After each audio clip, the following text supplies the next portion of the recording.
Customers நீங்கள் கால் பண்ணுறீங்க. Most of the நபர் வந்து நீங்கள் என்ன கேட்குறீங்க அப்படின்னா, என்ன பரிகாரம் பண்ணால் அதை எப்படி சால்வ் பண்ணலான்னு சொல்கிறீங்க. நான் கம்ப்ளீட்டாக அஸ்ட்ராலஜியை வந்து முழுக்க ஒரு சயின்ஸ் பேஸ்டில் தான் அணுகிட்டு இருக்கேன். அப்படிங்கிறது உங்கள் எல்லாருக்கும் தெரியும். என்னோடய வீடியோ பார்த்துட்டு பரிகாரங்கிறது கண்டிப்பாக மாற்ற முடியாது. அதை உங்களை வந்து ஐவாஷ் பண்ணுறதுக்காக பண்ணக்கூடிய ஒரு விஷயந்தான். அதை நம்பாதீங்க. ஜோதிடம்ங்கிறது நான் சொல்கிற மாதிரி முன்கூட்டியே நடக்கும் விஷயத்த இல்லை உங்கள் டைம் வந்து ஒரு பேட் டைம் எப்போ சேஞ்ச் ஆகும் அப்படிங்கிறதுக்காக மட்டும் தெரிஞ்சுக்கிறதுக்காக மட்டும் பார்க்குறது தான் வந்து ஜோதிடமே தவிர அது மூலிமா பரிகாரம் பண்ணி உங்கள் நேரத்தையோ உங்கள் பணத்தையோ வேஸ்ட் பண்ணாதீங்க. நான் அதை சஜஸ்ட் பண்ணவே மாட்டோம். பரிகாரம் பண்ணணுங்கிற நோக்கத்தோடு நீங்கள் கண்டிப்பாக ஜாதகம் பார்க்கவே வராதிங்க. இது நான் உங்களுக்கு பண்ணுற ஒரு கைண்ட் அட்வைஸ். அடுத்து மகர ராசியோட பெஸ்ட் திங். ஒவ்வொரு ராசிக்கும் ஒரு பெஸ்ட் திங் சொல்லியிருக்கேன். மகர ராசியோட பெஸ்ட் திங் என்னென்னு பார்த்தீங்கன்னா, இவங்கள மாதிரி ஹார்ட் ஒர்க் பண்ணுறதுக்கு பர்சன்ஸ் யாருமே கிடையாதுங்க. அடிமட்டத்திலேருந்து வேலை பார்ப்பாங்க.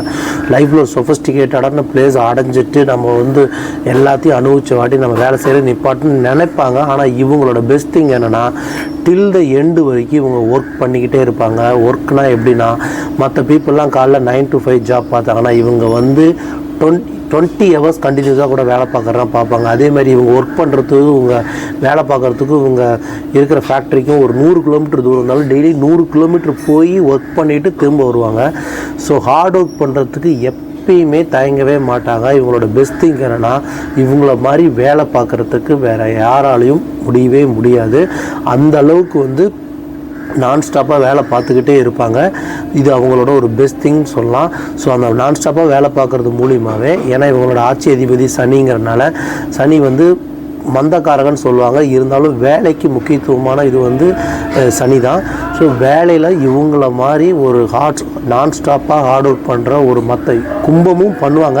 ஆனால் கும்பம் சில நேரங்கள் வந்து சோம்பலாகவும் இருப்பாங்க, தூங்கணும்னு நினச்சா தூங்கிட்டே கூட இருப்பாங்க. ஆனால் இவங்க எப்படின்னா, அந்த ஒர்க்கில் ஒரு கன்சிஸ்டன்சியாக, அதாவது கண்டினியூஸாக 6 months வந்து நீங்கள் ஒர்க்கு போயிட்டே இருக்கணும் அப்படின்னா, எந்த ஒரு ஃபேமிலி கமிட்மெண்ட் இருந்தாலும் அந்த ஒர்க்குக்கு பண்ணுற டெடிகேஷன் வந்து பண்ணிக்கிட்டே இருப்பாங்க. போதும் விட மாட்டாங்க. இதுக்கு நான் சின்ன எக்ஸாம்பிளோட எக்ஸ்பிளைன் பண்ணணுன்னா, நம்ம சூப்பர் ஸ்டார் ரஜினிகாந்த் சார் சொல்லலாம்.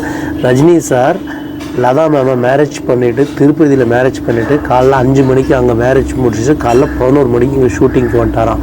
ஸோ அவரோட டெடிகேஷன் எந்த அளவுக்குன்னு பார்த்துக்குங்க. ஸோ நிறைய பேர் சொல்லுவாங்க, ரஜினி சார் எதுக்கு எவ்வளோ சம்பாரிச்சிட்டாரு, இப்போயும் ஏன் ஒர்க் பண்ணணும். அவர் அட் த ஏஜ் ஆஃப் 74 இன்னும் ஒர்க் பண்ணிட்டு இருக்கிறது காரணம் என்னென்னா, அவங்க அந்த பண்ணுற ஒர்க்கை லவ் பண்ணி பண்ணுவாங்க. சாட்டிஸ்ஃபேக்ஷன் க்ரியேட் பண்ணுற அளவுக்கு ஒரு மனப்பூர்வம் பண்ணுவாங்க. பாருங்கள், அது உங்களோட பேட் டைம்லேருந்து எப்போ நல்ல டைம் மாறும் அப்படிங்கிறது தெரிஞ்சுக்கணும். ஒரு பட்டியலாக அந்த நம்பர் கனெக்ட் பண்ணுங்கள்.